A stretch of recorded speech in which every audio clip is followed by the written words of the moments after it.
Hello everyone, I am Sonam Sandhu from IELTS made easy and in this video मैं आपके साथ share करने वाली हूँ कि कैसे मेरे बैंड 6 से बैंड 8 आए रीडिंग मॉड्यूल में। हाँ जी, मैं भी आप ही की तरह थी। मेरे भी रीडिंग में बैंड 6 आए थे जब मैंने पहली बार आइल्स का अटेम्प्ट दिया था 2018 में। मुझे ना शुरू से ही रीडिंग मॉड्यूल में बहुत ज़्यादा डर लगता था।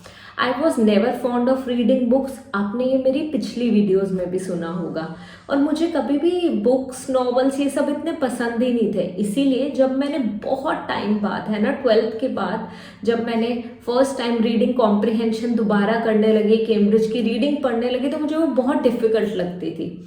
एंड जब ये चीज़ें हुई देन आई रियलाइज कि रीडिंग इज़ द मॉड्यूल जिसमें मुझे सबसे ज़्यादा दिक्कत आने वाली है। मुझे पता है आप सब में से काफ़ी सारे लोग इस चीज़ के साथ रेजोनेट कर पा रहे होंगे, आप लोग रिलेट कर पा रहे होंगे कि रीडिंग मॉड्यूल में स्कोर बढ़ता ही नहीं है। किसी के 5.5 आते हैं, किसी के 6 आते हैं, किसी के 5 बैंड आते हैं और उससे ऊपर नहीं हो पाते। तो ट्रस्ट मी, मेरा भी यही हाल था। रीडिंग मॉड्यूल में मैं भी कोई अच्छे नहीं थी। आपके सामने ही मैंने अपनी जर्नी शेयर करी है कि मैं रीडिंग मॉड्यूल में अच्छा स्कोर नहीं ला पाई थी। पर मैंने कौन कौन सी चीज़ें फॉलो करी जिनके बेसिस पे मेरा स्कोर ये आया, वो सब मैं इस वीडियो में आपके साथ डिटेल में शेयर करने वाली हूँ। तो शुरू करते हैं। सबसे पहले जब मेरे बैंड 6 आए थे रीडिंग में 2018 में, तो मैं बहुत ही ज़्यादा डिवास्टेटेड हो गई थी। एंड आई वॉज लाइक कि यार रीडिंग में इतना कम स्कोर एंड बाकी सारे मॉड्यूल में 7, एक में 6.5 था, 7 था, 8 था, 9 था, है ना, ऐसा स्कोर था। माई पॉइंट इज कि रीडिंग काफ़ी लोगों को मुश्किल लगता है ना। तो अब मैंने करा क्या, देखो, जब मुझे पता चला कि रीडिंग में बहुत ज़्यादा प्रॉब्लम आनी है, तो मैंने सबसे पहले अपनी वीकनेसेस को समझा कि मेरी कौन कौन सी वीकनेसेस हैं। रीडिंग में ना खाली 2 ही वीकनेसेस होती हैं। एक होती है अंडरस्टैंडिंग की प्रॉब्लम, दूसरी होती है लोकेशन नहीं मिलती। लोकेशन क्यों नहीं मिलती? कीवर्ड्स गलत मार्क करते हैं हम, ठीक है। सो 2 प्रॉब्लम्स हुई ना, understanding and location. Location is related to the keywords thing. तो मैंने सबसे पहले ये चेक करना शुरू करा, क्या मुझे राइट कीवर्ड्स ही नहीं मिल रहे, क्या मुझे लोकेशन ही नहीं मिल रही। जब मैंने ये चीज़ चेक करी, मैंने क्वेश्चंस के आंसर ढूंढे, लोकेशन ढूंढी, तो मुझे पता चला कि नहीं, लोकेशन की प्रॉब्लम नहीं है, मैं सही कीवर्ड्स को सर्कल कर रही थी। और कीवर्ड्स क्या होते हैं? कीवर्ड्स होते हैं content words. Proper noun, noun, वो होते हैं हमारे कीवर्ड्स। जैसे कि मुझे अगर कुछ मिला हड़प्पन सिविलाइजेशन, जो हड़प्पन सिविलाइजेशन कीवर्ड है, अगर वहां पे मुझे किसी ईयर का नेम मिलेगा तो वो ईयर का नेम कीवर्ड है। तो मतलब कि मैं सही कीवर्ड सर्कल कर रही थी। अब आप भी इस चीज को ध्यान से समझो कि कीवर्ड्स क्या होते हैं, हमारा कोई नाउन या प्रॉपर नाउन। आपने बस इस चीज का ध्यान देना है कि कोई नाउन या प्रॉपर नाउन को ही सर्कल करो। अगर कोई ईयर आ रहा है उसे सर्कल करो और उसके बेसिस पे लोकेशन ढूंढो, कभी भी प्रॉब्लम नहीं आएगी, ठीक है। ये तो थी पहली थिंग जो मुझे पता चला कि इसमें प्रॉब्लम नहीं है। बट मेन प्रॉब्लम आ कहाँ रही थी? जब मुझे क्वेश्चंस की लोकेशन मिल जाती थी कि हाँ जी आंसर यहाँ पे है, तो उसके बाद मैं फोकस करती थी कि अब मुझे आंसर मिले, और आंसर मुझे गलत मिलता था। क्यों? क्योंकि मेरी अंडरस्टैंडिंग वीक थी, है ना। कुछ वर्ड समझ नहीं आते थे वो कैप के। एंड अनडाउटेडली रीडिंग में डिफिकल्ट वर्ड्स होते हैं, बट हमें हर एक वर्ड समझने की ज़रूरत ही नहीं होती। ये चीज़ जब मुझे समझ आई, उसी के बाद मैं बैंड 8 वाले लेवल पे पहुंची थी, ठीक है। अब मैं आपको सजेस्ट करूंगी गाइज, अगर आपको ये वीडियो अभी तक जो मैं समझा रही हूँ आप उससे अपने आप को रिलेट कर पा रहे हो या आपको ये चीज़ समझ आ रही है, तो please subscribe to our YouTube channel. आपको बहुत सारी मेरी रीडिंग से रिलेटेड वीडियोस मिलेंगी, राइटिंग से रिलेटेड वीडियोस मिलेंगी। And for those who do not know, I have scored band 9 in listening, band 8 in reading, band 8 in writing as well, and band 9 in speaking too. ये मेरे जो 4 attempts है उसमें मैंने बहुत कुछ सीखा है, और वही सब कुछ मैं अपनी वीडियोस के थ्रू आपके साथ शेयर करती हूँ। आगे प्रोसीड करते हैं। हम लोग बात कर रहे थे अंडरस्टैंडिंग की, कि लोकेशन तो मिल जाती है फिर आंसर नहीं मिलता, है ना। तो आंसर क्यों नहीं मिलता? हमें सबसे जरूरी चीज है क्वेश्चन के मीनिंग को लोकेशन के मीनिंग के साथ मैच करना बहुत जरूरी है। पहले क्वेश्चन को पढ़ो ध्यान से, और क्वेश्चन का ना मीनिंग समझो कि क्या बताना चाह रहे हैं वो। फिर वही मीनिंग को जो लोकेशन आपने ढूंढी है उस मीनिंग से मैच करो। अगर ये true false not given question type आपके पास आ जाता है और अगर मीनिंग बिल्कुल सेम है तो ट्रू मार्क कर दो। अगर मीनिंग ऑपोजिट है या कुछ और बात हुई है, उसी से रिलेटेड बात तो हुई है बट उल्टी बात हुई है। उन्होंने बोला है कि ये 1988 में हुआ था, वेरस पैसेज में बताया गया है कि ये तो 2000 में हुआ था। तो दैट मीन्स कॉन्ट्रास्टिंग इंफॉर्मेशन है।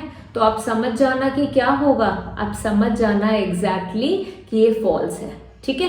एंड लास्ट नॉट गिवन, जब उस बारे में कोई बात ही नहीं हुई है पैसेज में तो नॉट गिवन है। देखो सबसे जरूरी चीज होती है क्वेश्चनिंग योरसेल्फ। अगर आप किसी क्वेश्चन का आंसर यस बता रहे हो या नो बता रहे हो या नॉट गिवन बता रहे हो तो खुद को क्वेश्चन करो कि यस क्यों है ये, खुद को क्वेश्चन करो कि ये आंसर नो क्यों है या नॉट गिवन क्यों है। जब आप ये चीज कर पाओगे और आप अपने क्वेश्चन का आंसर दे पाओगे, खुद को सेटिस्फाइड कर पाओगे उस आंसर से, आप समझ जाना बैंड 8 बैंड 9 दूर नहीं है फॉर श्योर, ठीक है। सो ये चीज बहुत जरूरी है। देखो अब ये चीज तो मैंने बताई, बट इस चीज में अगर हम बात करें किसी भी क्वेश्चन को सॉल्व करने का एक ही मेथड होता है ना, दैट इज RKLM। ये मेथड मैंने यूज करा और बहुत सारे लर्नर्स के साथ मैं अब तक शेयर भी कर चुकी। RKLM का मतलब होता है read one question at a time. आपने एक ही क्वेश्चन को एक बार में पढ़ना है, उसके बाद उसके कीवर्ड सर्कल करके लोकेशन ढूंढनी है, ठीक है। पहले कीवर्ड सर्कल करने, फिर लोकेशन ढूंढनी है। लोकेशन मिलते ही last step is match the meaning. Meaning को मैच करके देखना है कि आपका आंसर ट्रू है, फॉल्स है, नॉट गिवन है। फिल इन द ब्लैंक्स है तो एग्जैक्टली ब्लैंक में क्या आंसर आना है, ठीक है। अगर हेडिंग्स हैं तो आपने पूरा डिटेल में पढ़ के उसका क्रक्स देखना है कि क्रक्स क्या है, उसका मीनिंग क्या है, निचोड़ क्या है, उसके बेसिस पे आंसर पॉइंट आउट करना है, मार्क करना है। तो ये आपने फॉलो करना है for every question type, RKLM। जब हेडिंग्स आती हैं तो क्लियर ही है, one paragraph at a time आपने रीड करना है और उसको मैच करना है विद द गिवन ऑप्शन। जब आप ऑप्शंस के साथ मैच करो, एलिमिनेट करते जाओ वो ऑप्शंस जो आपको ठीक नहीं लग रहे, इवेंचुअली आपको आंसर मिल जाएगा, ठीक है। ये है हमारा RKLM, read one question at a time, K is for keywords, L is for location and M is for match the meaning, ठीक है। अब RKLM तो फॉलो करा ही करा, फिर भी मैंने नोटिस करा कि मेरे जो सेकेंड अटेम्प्ट है ना उसमें भी मैंने देखा कि ये तो 6.5 ही आए हैं, ये तो 7 नहीं पहुंचे अभी भी। तो वो फिर मैंने क्या करा कि ये 8 पहुंचे। उसके बाद मैंने रोज रात को सोने से पहले वन लॉन्ग पैसेज पढ़ना शुरू करा। इतना तो मुझे समझ आ गया था कि मेरी मेजर प्रॉब्लम क्या है, अंडरस्टैंडिंग वीक है मेरी अंडरस्टैंडिंग में ही प्रॉब्लम है। मुझे समझ ही नहीं आ रहा कि टेक्स्ट में बताया क्या जा रहा है, मुझे ये नहीं समझ आ रहा कि एग्जैक्टली समझाना क्या चाह रहे हैं ये, है ना। तो वो समझ नहीं आ रहा, तो उसके लिए मुझे पढ़ना पड़ेगा और रीडिंग करनी पड़ेगी। नॉवेल्स तो मैंने पढ़े नहीं, तो मैंने क्या करना शुरू करा, मैंने एग्जैक्टली रोज रात को जस्ट बिफोर स्लीपिंग मैंने कैम्ब्रिज बुक नंबर 7 ली। पहले वन लॉन्ग पैसेज पढ़ती थी। वन बुक में 12 लॉन्ग पैसेजेस होते हैं, 4 टेस्ट होते हैं, 3 into 4 12। सो वो 12 डेज में मैं फिनिश करती थी और संडे को भी मैं ये टास्क करती थी। जब मैंने फर्स्ट 10 डेज करा ना, मुझे बोरिंग जरूर लगा, है ना। मुझे लगा कि मैं क्या कर रही हूँ, बट मैंने नोटिस करा कि आफ्टर 7th डे ऑनवर्ड्स ना मेरा रीडिंग का स्कोर ना ग्रेजुअली इंक्रीज होने लग गया। Another thing, मुझे आफ्टर अ वीक और 10 डेज इंटरेस्ट आने लग गया, बिकॉज एक्चुअली कैम्ब्रिज वाले पैसेजेस ना इंटरेस्टिंग होते हैं।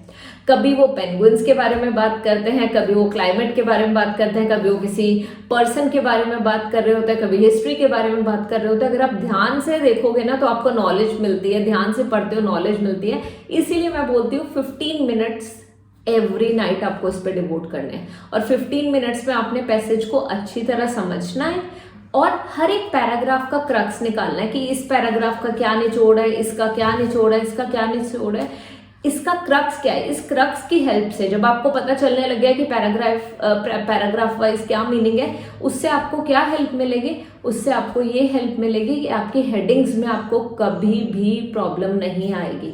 आपको बिल्कुल क्लियर हो जाएगा कि आपने किस तरीके से सॉल्व करने हैं ये क्वेश्चंस, बेसिकली हेडिंग्स, ठीक है। ये डे था जब मैंने रीडिंग पैसेज करना शुरू कर दिया। 10th डे ऑनवर्ड्स मेरा स्कोर काफ़ी अच्छे से इंक्रीज होने लग गया। और जब मैं एग्जाम के लिए अपीयर हुई ना, मैं टोटली कॉन्फिडेंट थी कि मैं बहुत अच्छा स्कोर कर लूंगी। एंड ये है मेरी 6 to बैंड 8 वाली जर्नी। ये सारी चीज़ें मैंने फॉलो करी जो मैं आपके साथ शेयर कर रही हूँ। और अगर मैं एग्जैक्टली बताऊँ, लास्ट टिप अगर मैं आपको दूँ, मैंने कितने टोटल रीडिंग टेस्ट करे थे, तो बहुत ज़्यादा नहीं, मैंने टोटल 20 रीडिंग टेस्ट करे थे। तो that means total 5 Cambridge books मैंने करी थी और वो मैंने बहुत अच्छे से करे थे। अगर मैं एक टेस्ट करती थी तो मैं चेक करती थी बाद में कि अगर मेरे 23 क्वेश्चंस करेक्ट हैं, ठीक है, आउट ऑफ 40, तो मेरे 17 क्वेश्चंस के आंसर रॉन्ग क्यों है वो मैं ध्यान से समझती थी। यही सेम चीज़ मैं एंड तक फॉलो करती रही। और ये जो 1 लॉन्ग पैसेज था वो भी मैं रोज पढ़ती रही। It help me a lot. And yes, 1 long passage वाली चीज मैंने एटलीस्ट 3 बुक्स की करी थी। जब मुझे इंटरेस्ट आने लग गया तो मैं 2 लॉन्ग पैसेजेस पढ़ने लग गई थी एंड वो 15 मिनट्स को मैंने डिक्रीज करके 10 मिनट्स कर दिया था। आई थिंक आपको ये वीडियो काफ़ी अच्छी लगी होगी। प्लीज़ आज मैंने जो भी इस वीडियो में बताया है ना, मैं चाहती हूँ मेरे जैसे जितने भी लर्नर्स हैं, जिन्हें भी ये प्रॉब्लम आई, जो भी इससे रिलेट कर पाते हैं, प्लीज़ ये बिल्कुल ऐसे ही फॉलो करो जैसे मैंने आज आपको बताई है। एंड सीरियसली आपका रीडिंग में स्कोर इम्प्रूव हो जाएगा, फॉर श्योर इम्प्रूव हो जाएगा। So let me know in the comment section कि आपको कैसा लगा मेरी जर्नी जो मैंने आपके साथ शेयर करी, आपको कैसी लगी वो टिप्स। बट फॉलो करने के बाद ज़रूर कमेंट करके बताना। Thank you so much for watching this video today and I see you in the next video. और मैं आपके साथ यहाँ पे रीडिंग मास्टर क्लास का लिंक शेयर कर रही हूँ जिसमें मैंने रीडिंग की काफ़ी सारी टिप्स को डिटेल में समझाया हुआ है। सो बाय बाय, सत श्री अकाल, I see you in the next video.